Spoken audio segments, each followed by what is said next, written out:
अस्सलाम वालेकुम नाज़रीन, आप देख रहे हैं जेएन न्यूज़ एचडी। आइए नजर डालते हैं आज की अहम खबरों पर।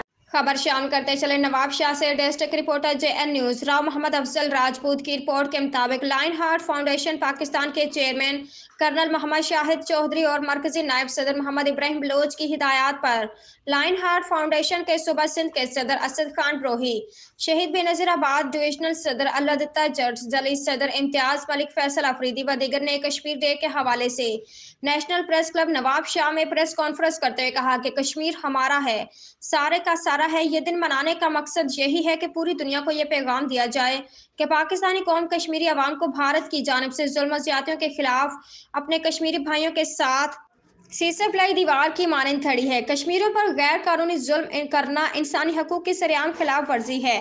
इजहार आज़ादी हर इंसान का आईनी और कानूनी हक है, इसलिए आलमी बरादरी कश्मीरियों पर जुल्म का नोटिस लें और उनको अपने हकूक के तहत आज़ाद किया जाए। और मजीद कहा कि हम कश्मीरियों के साथ हैं और उनके हकूक के लिए हम हर जानी और माली कुर्बानी देने के लिए तैयार हैं और दुनिया के तमाम मुसलमान कश्मीर की आज़ादी तक अपनी जद्दोजहद जारी रखेंगे। और आखिर में पाकिस्तान जिंदाबाद, पाकिस्तान आर्मी पाइंदाबाद के नारे भी लगाए गए।